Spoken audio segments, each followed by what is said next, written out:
ഹരിമോഹൻ, എല്ലാ മന്ത്രിമാരും ലോക് ഭവനിലേക്ക് എത്തിയിട്ടില്ല.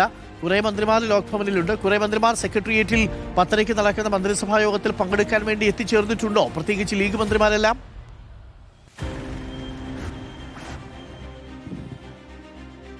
അരുൺ, രാവിലെ PK കുഞ്ഞാലിക്കുട്ടി അടക്കമുള്ള മന്ത്രിമാർ ഇവിടെ എത്തിയിട്ടുണ്ട്. അതായത് ഘടകകക്ഷി മന്ത്രിമാർ ചിലർ വന്നു തുടങ്ങിയിട്ടുണ്ട്. അനൂപ് ജേക്കബ് എത്തി, കുഞ്ഞാലിക്കുട്ടി എത്തി, ഒപ്പം തന്നെ മറ്റു ചിലർ കൂടി ഇപ്പോൾ അല്പസമയം മുമ്പ് കയറിയിട്ടുണ്ട്.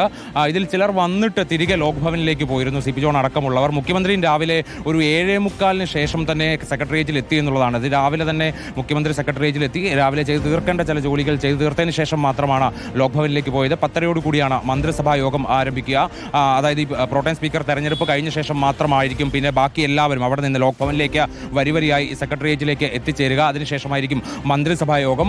മന്ത്രിസഭാ യോഗത്തിൽ ഏറ്റവും പ്രധാനപ്പെട്ട വളരെ നിർണായകമായ തീരുമാനങ്ങൾ ഇന്ന് വന്നേക്കാനുള്ള സകല സാധ്യതകളുമുണ്ട്. കാരണം ആദ്യ മന്ത്രിസഭാ യോഗത്തിൽ തന്നെ ഏറ്റവും പ്രധാനപ്പെട്ട തീരുമാനങ്ങൾ, അതായത് മുൻപ് വാഗ്ദാനം ചെയ്തിട്ടുള്ള ചില തീരുമാനങ്ങൾ വരുന്നു. ഒപ്പം തന്നെ രാഷ്ട്രീയ തീരുമാനമായി ഗൺമാന്മാരുടെ മർദ്ദനത്തിലുള്ള SIT രൂപീകരണം അടക്കമുള്ള തീരുമാനങ്ങൾ വന്നിരുന്നു. അപ്പോൾ അത്തരത്തിലുള്ള തീരുമാനങ്ങൾ, അതായത് ഈ ഒരാഴ്ചക്കുള്ളിൽ തന്നെ രണ്ടാമത്തെ മന്ത്രിസഭാ യോഗം എന്ന് പറയുമ്പോൾ നിർണായക തീരുമാനങ്ങൾക്ക് എല്ലാ തരത്തിലുള്ള സാധ്യതയുമുണ്ട്. മാത്രമല്ല, മന്ത്രിസഭാ യോഗം പൂർത്തിയായ ശേഷം മുഖ്യമന്ത്രിയുടെ വാർത്താ സമ്മേളനം ഉണ്ടാകും എന്നുള്ളതാണ് നിലവിൽ അറിയാൻ കഴിഞ്ഞത്. എന്തായാലും നോർത്ത് ബ്ലോക്കിലേക്ക് കൂടുതൽ വാഹനങ്ങൾ കൂടി ഇപ്പോൾ എത്തിച്ചേരുന്നുണ്ട്. അപ്പോൾ വാർത്താ സമ്മേളനം വളരെ പ്രധാനപ്പെട്ടതാണ് മുഖ്യമന്ത്രിയുടേത്. അതായത് വാർത്താ സമ്മേളനത്തിൽ മന്ത്രിസഭാ യോഗത്തിലെടുത്ത തീരുമാനങ്ങളടക്കം മുഖ്യമന്ത്രി വിശദീകരിക്കും. ഒപ്പം തന്നെ കഴിഞ്ഞ ദിവസം ഈ KSRTCയിലെ ഇന്ദിരാ ഗ്യാരണ്ടിയിലെ പറഞ്ഞിരുന്ന ഒരു പ്രധാനപ്പെട്ട വാഗ്ദാനമായിരുന്നു KSRTCയിൽ സ്ത്രീകൾക്ക് സൗജന്യ യാത്ര. അപ്പോൾ അതിന്റെ വിശദാംശങ്ങൾ പിന്നീട് അറിയിക്കാം എന്നുള്ളതാണ് പറഞ്ഞത്. ഒരുപക്ഷെ ആ വിശദാംശങ്ങൾ അടക്കം ചർച്ച ചെയ്യാനുള്ള സാധ്യതയുണ്ട്. ഒപ്പം തന്നെ സിൽവർ ലൈനിന്റെ ഭാവി എന്താകും എന്നുള്ള കാര്യം കൂടി വളരെ പ്രധാനപ്പെട്ടതാണ്. കാരണം ഇന്നലെ ഇവിടെ നമ്മളിപ്പോൾ ദൃശ്യങ്ങളിൽ കാണുന്ന ഇതേ നോർത്ത് ബ്ലോക്കിലെത്തിയാണ് കേരയിൽ സമരസമിതി അവർ മുഖ്യമന്ത്രിയെ നേരിട്ട് കണ്ടൊരു നിവേദനം കൊടുത്തത്. അതായത് ഈ പദ്ധതി റദ്ദാക്കിക്കൊണ്ടുള്ള ഉത്തരവ് പുറപ്പെടുവിക്കണം, മാത്രമല്ല ഇപ്പോൾ സ്ഥാപിച്ചിട്ടുള്ള മഞ്ഞക്കുറ്റികളടക്കം പിഴുതുമാറ്റണം എന്നുള്ളതാണ് അവർ ആവശ്യം ഉന്നയിച്ചിരിക്കുന്നത്. അതായത് ഈ മഞ്ഞക്കുറ്റികൾ നിലവിൽ ഉള്ളതുകൊണ്ട് ആ സ്ഥലങ്ങൾ വിൽക്കാനോ അല്ലെങ്കിൽ ലീസിന് നൽകാനോ കഴിയുന്നില്ല എന്നതടക്കമുള്ള പരാതികൾ അവർ ഉന്നയിക്കുകയും ചെയ്തിരുന്നു. അപ്പോൾ സിൽവർ ലൈനിന്റെ ഭാവി എന്താകുമെന്നുള്ള കാര്യമാണ് ഏറ്റവും പ്രധാനപ്പെട്ട ഒരു തീരുമാനമായി ഒരു പക്ഷേ ഇന്നത്തെ ക്യാബിനറ്റ് യോഗത്തിൽ നിന്ന് വരാൻ സാധ്യത. എന്തായാലും ഇപ്പോൾ 9:30 ആയിരിക്കുന്നു. പ്രോട്ടേം സ്പീക്കർ തെരഞ്ഞെടുപ്പ് ഇനിയിപ്പോൾ കഴിഞ്ഞു. ഏകദേശം 1 മണിക്കൂറിനുള്ളിൽ തന്നെ മന്ത്രിസഭാ യോഗത്തിന്റെ നടപടിക്രമങ്ങൾ തുടങ്ങും. അരുൺ. ഓക്കെ, ഹരിമോഹനാണ് സെക്രട്ടേറിയറ്റിൽ നിന്ന് വിവരങ്ങൾ നൽകുന്നത്. ലോക് ഭവനിൽ നിന്ന് TV പ്രസാദ് ഉണ്ട്. TV പ്രസാദ്, 9:30 സമയം നിശ്ചയിച്ചിരുന്നതെന്നാണ് മനസ്സിലാക്കുന്നത്. അല്പസമയത്തിനുള്ളിൽ തന്നെ സത്യപ്രതിജ്ഞ ചടങ്ങ് തുടങ്ങും. മാധ്യമപ്രവർത്തകർക്ക് ലോക് ഭവനുള്ളിലേക്ക് പ്രവേശനമില്ല. അവിടെ മന്ത്രിമാരും ഒപ്പം തന്നെ ഉദ്യോഗസ്ഥരും മാത്രമാണ് ഉള്ളത്. അവിടെ നിന്ന് PRDയിൽ നിന്ന് ലഭിക്കുന്ന ഔട്ട്പുട്ടാണ് നമുക്ക് ആകെയുള്ളത്. 9:30 നിശ്ചയിച്ചിരുന്നത്. ഒരല്പം വൈകിയിട്ടുണ്ടെന്നാണ് മനസ്സിലാക്കുന്നത്. എങ്കിലും വളരെ പെട്ടെന്ന് തന്നെ ഹ്രസ്വമായ ഒരു ചടങ്ങാണ്. അതിനുശേഷം ഒരു ചായ സൽക്കാരമോ മറ്റോ ഉണ്ടാകുമോ ലോക് ഭവനിൽ? അതോ സത്യപ്രതിജ്ഞ ചടങ്ങ് കഴിഞ്ഞ് മന്ത്രിമാർ സെക്രട്ടേറിയറ്റിലേക്ക് മടങ്ങും? 10:30 മുഖ്യമന്ത്രി ഇന്നത്തെ രണ്ടാമത്തെ ക്യാബിനറ്റ് വിളിച്ചിരിക്കുന്നത്. ക്യാബിനറ്റിൽ വളരെ ശ്രദ്ധേയമായ തീരുമാനങ്ങൾ ഉണ്ടാവുകയും ചെയ്യും, അല്ലേ? അതന്നെയാണ് അരുൺ. പ്രധാനപ്പെട്ട ഒരു ചടങ്ങ് തന്നെയാണ് ഇവിടെ ഉള്ളത്. വളരെ ലളിതമായ ചടങ്ങാണെങ്കിൽ പോലും വളരെ പെട്ടെന്ന് തീരുന്ന, എന്നാലും പ്രധാനപ്പെട്ട പല വ്യക്തികളും പങ്കെടുക്കുന്ന പരിപാടി തന്നെയാണ് അവിടെ ഉള്ളത്. നേരത്തെ നമ്മൾ ഈ ജഡ്ജിമാരുടെയൊക്കെ സത്യപ്രതിജ്ഞാ ചടങ്ങ് ഇവിടെ നടക്കുമ്പോൾ നമ്മൾ കാണാറുള്ളതാണ്.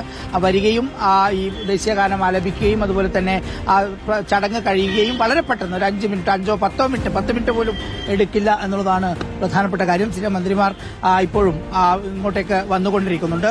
9:30 അരുൺ സമയം പറഞ്ഞിരിക്കുന്നത്. പക്ഷേ എന്തുകൊണ്ടാണ് വൈകുന്നത് എന്ന കാര്യം വ്യക്തമല്ല. സാധാരണ 9:30 നിശ്ചയിച്ച ലോക് ഭവനിലെ പരിപാടി കൃത്യം 9:30 തന്നെ തുടങ്ങുന്ന രീതിയാണുള്ളത്. മുഖ്യമന്ത്രിയൊക്കെ നേരത്തെ എത്തിയിരുന്നു. ചീഫ് സെക്രട്ടറിയും വളരെ നേരത്തെ തന്നെ എത്തി. നിരവധി മന്ത്രിമാർ ഇതിനകം തന്നെ അകത്തെത്തിയിട്ടുണ്ട്. നേരത്തെ തന്നെ G സുധാകരൻ എത്തുകയും ചെയ്തു. അരുൺ നേരത്തെ പറഞ്ഞതുപോലെ ഇന്നത്തെ മന്ത്രിസഭാ യോഗം അതേറെ നിർണായകമാണ്. കാരണം അന്ന് സത്യപ്രതിജ്ഞയ്ക്ക് പിന്നാലെ ചേർന്ന മന്ത്രിസഭാ യോഗമാണ്. പക്ഷേ ഇന്നത്തെ മന്ത്രിസഭാ യോഗത്തിന് പോകുന്ന മന്ത്രിമാർക്ക് വകുപ്പില്ല എന്നുള്ളത് വലിയ ക്ഷീണമാണ് UDF-നെ സംബന്ധിച്ച്. കാരണം വളരെ പെട്ടെന്ന് മന്ത്രിമാരെ തീരുമാനിക്കാൻ കഴിഞ്ഞു എന്ന ആത്മവിശ്വാസം ആദ്യ വാർത്താ സമ്മേളനത്തിൽ മുഖ്യമന്ത്രി VD സതീശൻ പറഞ്ഞിരുന്നു. പക്ഷെ പിന്നീട് ഇപ്പോൾ രണ്ടാമത്തെ മന്ത്രിസഭാ യോഗത്തിലേക്ക് പോകുമ്പോഴും വകുപ്പില്ലാ മന്ത്രിമാരായാണ് ആളുകൾ പോകുന്നത്. അതിനിടയിൽ ഇനിയിപ്പോൾ ആ ഉത്തരവ് പുറത്തിറക്കുമോ എന്നറിയില്ല. സാധാരണ അങ്ങനെ ചെയ്യാൻ കഴിയില്ല എന്നാണ് മനസ്സിലാക്കുന്നത്. കാരണം 1 മണിക്കൂർ മാത്രമാണ് ഇനിയിപ്പോൾ ഏതാണ്ട് മന്ത്രിസഭാ യോഗം തുടങ്ങാൻ ബാക്കിയുള്ളത്. 10:30 നിശ്ചയിച്ചിരിക്കുന്നത്. ഏകദേശം ധാരണയായി എന്നുള്ളതാണ് നമ്മൾ മനസ്സിലാക്കുന്നത്. പക്ഷേ ലിസ്റ്റിനി ലോക് ഭവനിൽ കൊടുക്കണം. ഒരുപക്ഷെ പൊതുഭരണ വകുപ്പ് സെക്രട്ടറി ഉണ്ട്. ഒപ്പം ലോക് ഭവനിൽ ലിസ്റ്റ് കൊടുക്കാനുള്ള സാധ്യതയുമുണ്ട് എന്നുള്ളതാണ്.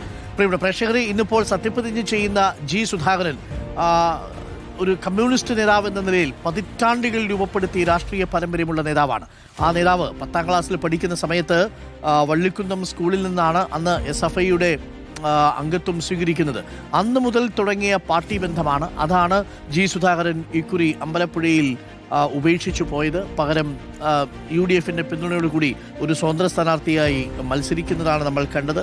അഴിമതി തൊട്ടുതീണ്ടാത്ത ഉദ്യോഗസ്ഥരെയൊക്കെ തൻ്റെ കമാൻഡിംഗ് പവർ ഉപയോഗിച്ച് വരച്ച വരയിൽ നിർത്തിയിരുന്ന, മനസ്സിലുള്ളത് തുറന്നു പറയാൻ ആരെയും ഭയക്കാത്ത, ആരെയും കൂസാത്ത, രാഷ്ട്രീയ എതിരാളികൾ പോലും ബഹുമാനിക്കുന്ന ഒരാൾ എന്ന സവിശേഷതയാണ് ജി സുധാകരന് ഉണ്ടായിരുന്നത്. വളരെ ദരിദ്രമായ പശ്ചാത്തലത്തിൽ നിന്ന് ജനിച്ചു വളർന്ന് ഒടുവിൽ പാർട്ടിയുടെ ആശയങ്ങളിൽ ആകൃഷ്ടനായി, കുടുംബത്തിൽ നിന്ന് രക്തസാക്ഷിയുണ്ടായി, പാർട്ടിയുമായി സജീവ ബന്ധമുണ്ടായിരുന്ന ജി സുധാകരനാണ് 1967 കൊല്ലത്ത് വെച്ച് വീണ്ടും പാർട്ടി അംഗമായതിനു ശേഷം സജീവ ചുമതലകളിലേക്ക് വരുന്നുണ്ട്. 1975 അടിയന്തരാവസ്ഥ പ്രഖ്യാപിച്ചതിനെതിരെ പ്രകടനം നടത്തിയതിന് ജൂലൈ 1-ാം തീയതി ജയിലിൽ പോയ ചരിത്രമുണ്ട്. നിലവിൽ അടിയന്തരാവസ്ഥയ്ക്കെതിരെയുള്ള വിദ്യാർത്ഥി പ്രക്ഷോഭമായതുകൊണ്ട് തന്നെ അന്ന് ടൈം മാഗസിനിലേക്ക് പ്രസിദ്ധീകരിക്കപ്പെട്ട ചിത്രത്തിലും വാർത്തയിലും ജി സുധാകരൻ്റെ പേരുണ്ടായിരുന്നു. അന്ന് ജി സുധാകരനെ ജയിലിൽ പോയി കണ്ടത് AKG ആണ്. അങ്ങനെ വലിയ രാഷ്ട്രീയ ചരിത്രമുള്ള ഒരു നേതാവാണ്. ഇന്നിപ്പോൾ CPMൽ നിന്ന് മാറി അദ്ദേഹം UDFിൻ്റെ പിന്തുണയുള്ള MLA ആയി മത്സരിച്ച് ജയിച്ച് അമ്പലപ്പുഴയിൽ ആദ്യം കായംകുളത്ത് നിന്ന്, പിന്നീട് 2006, 2016, 2011 അമ്പലപ്പുഴയിൽ നിന്ന് ഒക്കെ വിജയിച്ചു കയറി. ഇപ്പോൾ വീണ്ടും അമ്പലപ്പുഴയിൽ നിന്ന് വിജയിച്ചു കയറിയാണ് ജി സുധാകരൻ നിയമസഭയിലേക്ക് എത്തിയിരിക്കുന്നത്. പ്രോട്ടം സ്പീക്കറായി. ഒരുപക്ഷെ പ്രോട്ടം സ്പീക്കർ പദവിയൊന്നും ഇതുവരെ ജി സുധാകരൻ ഏറ്റെടുത്തിട്ടില്ല. ഇതാദ്യമായിട്ടാണ്. പ്രോട്ടം സ്പീക്കറിൻ്റെ പദവിയുടെ പ്രാധാന്യം ഒരൊറ്റ ദിവസം മാത്രമാണ് എന്നത് പ്രേക്ഷകർക്കറിയാം. മറ്റ് MLAമാർ സത്യപ്രതിജ്ഞ ചെയ്യുന്നതുവരെയും ഒപ്പം സ്പീക്കറുടെ തിരഞ്ഞെടുപ്പ് നടക്കുന്ന 2ാമത്തെ ദിവസവും ഇത്ര മാത്രമാണ് പ്രോട്ടം സ്പീക്കറുടെ ഉത്തരവാദിത്വം. അത് കഴിഞ്ഞാൽ പ്രോട്ടം സ്പീക്കർ ഒരു പൂവ് കൊഴിഞ്ഞില്ലാതാകുന്നത് പോലെ, ഒരു പടം കൊഴിയുന്നത് പോലെ പ്രോട്ടം സ്പീക്കർ കൊഴിഞ്ഞു പോവുകയും സ്പീക്കർ നിയമസഭയുടെ ചുമതലയിലേക്ക് വരികയും ചെയ്യും.